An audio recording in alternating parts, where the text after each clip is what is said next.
if we ask ourselves the question, am I really lovable? At least in my case, usually the answer I used to end up giving is, of course I'm lovable. What is there not to love in us? That's usually a reply that at least I gave myself whenever I had this thought.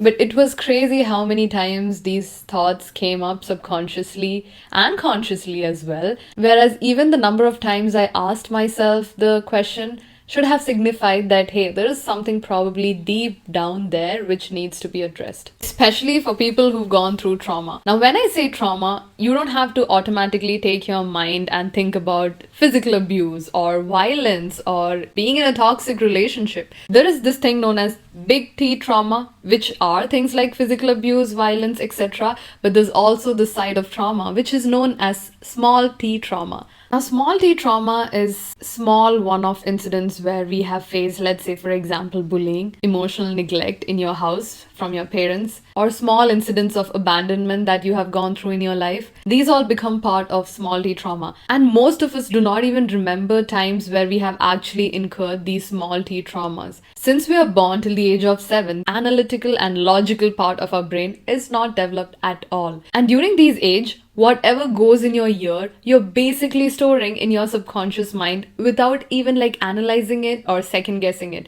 And this actually forms the core of the person you are in your adulthood. Your core beliefs, a lot of them are actually formed from the age of 0 to 7. Now, from the age of 0 to 7, our memory is not developed either. So we don't even remember these small incidents of abandonment that we have felt. But as kids, let's say if you are reaching out to your parents to play with you and they are busy, you as their child, you're not going to think, oh, my parents are busy, they're earning money. The first thought that your brain goes into is, oh, I don't think they love me enough. Maybe I'm not lovable. Maybe it's my fault that they don't want to play with me. Because the nature of kids is that of being narcissist.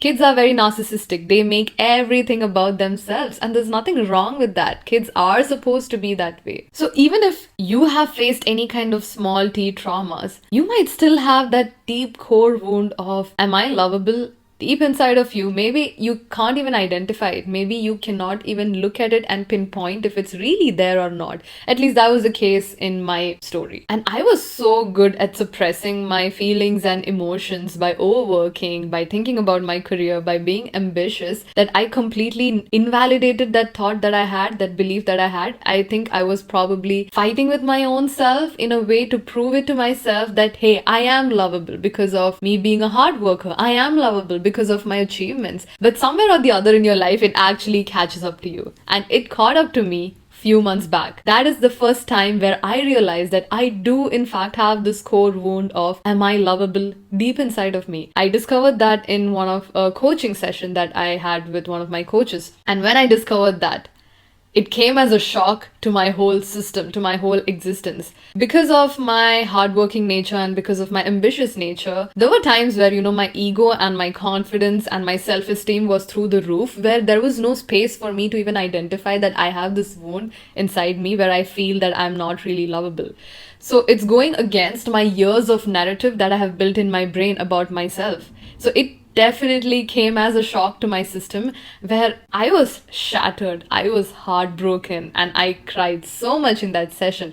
I cried days after that session because it was too much for me to handle. It's the very first time during a session that I felt like closing my laptop and stopping the session and running away from the session. I have never felt anything like that before. And when I faced that part of me deep inside me that felt I was unlovable, she was in fact a little child. She was a little girl who I have been ignoring my whole life. I had closed the doors on her. I did not even acknowledge her existence. I never acknowledged her pain. I never acknowledged her sadness and her grief. And she did catch up when I was 27 years old. Few months back when I discovered it for the first time that, hey, this wounding is deep inside me. And I feel like that's where the story of my life actually began. And this is only something I discovered very recently.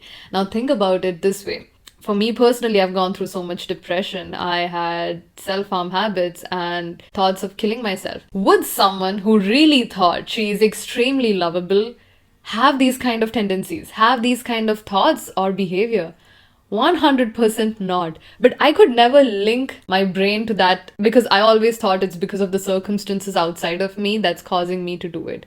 But actually, it was a part of me that felt I was not lovable. I did not deserve love. That was causing me to behave in certain ways. That was causing me to show up in my friendship and in the relationships I have been in certain way, and it was like a coping mechanism. It was a defense mechanism to always not show my true feelings in most of the situations, because if I did show my true feeling, I did risk that little child who I have worked so hard to suppress. I will risk her coming out. And what if she throws a tantrum? And boy, when she came out, she did throw a massive tantrum, which did shock my entire system. But once you go through that shock, once you face that part of you that you have suppressed deep down inside of you, you see yourself in a whole new light. You see yourself with so much compassion. You feel so bad for the way you have treated yourself all these years.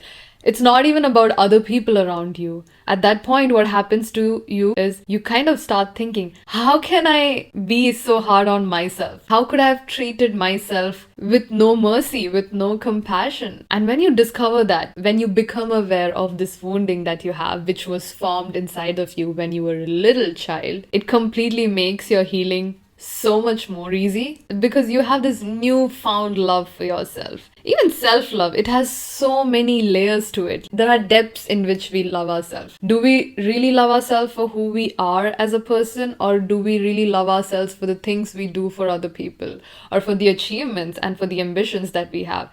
Do you really love yourself for the core essence of the person, for just existing as who you are? Or do you love yourself because you have made something out of yourself? And this was my journey, finding out that, hey, I cannot just love myself for all the hard work that I do. I cannot love myself because I am ambitious. I have to love myself for who I am. Even if someone was to come and strip away all my achievements, all the things that I have done for other people, do I still love myself? Would I still love myself? Would I still carry myself with grace? That's a question we all need to ask ourselves. And the amount of love that I gave myself after that session where I discovered about my childhood wounding is insane. Like, I was committed every single day to loving myself. The number of hours that I have sat in front of the mirror telling myself that I love me for who I am and not what I do has completely changed my relationship with myself. The little girl inside me is finally acknowledged, and she is finally seen for who she is. I don't find myself being hard on myself anymore. I don't find myself judging myself for the things that I do, which I feel that other people don't like. Honestly, at this point, for me, my priority has become to take care of me first than anyone else.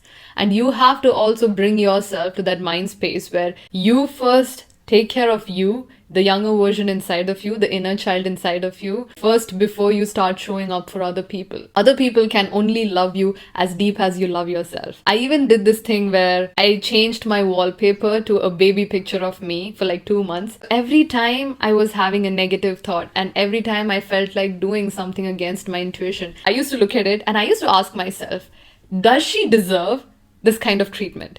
And there are so many times I could stop myself from being hard on myself or going in those negative thought patterns because I just felt love for that baby picture of me. That's the inner child inside me, where I could just identify that what I'm doing to myself is not loving at all. We all are born as pure source of love. Think about it. The moment you come out, you want to cling on to your mother. A baby would actually die if they don't have a skin to skin contact with the mother once they're born. And that's love inside us. Love is not something that is so complicated for us to understand. We are born with it. It's just that over the years, we are disconnected from it because of what we have gone through as a child. And the biggest gift you can give yourself today is actually reconnecting with your inner child and reconnecting with that pure source of love that you were born as. Because that's still there deep inside us. It's like peeling layers of an onion, where when you peel layer by layer, you find this pure light, this pure source of love inside you, which you can give to other people. So you are not loving other people from a place of survival, but instead you are loving other people from a place of wholeness. So think about, if you heal yourself, how better you can show up for the people who are actually around you. And you are 100% lovable. It's just that you have to work probably a little hard to prove it to yourself that you are lovable and you deserve love for just existing. You deserve love just for being who you are, not for what you do.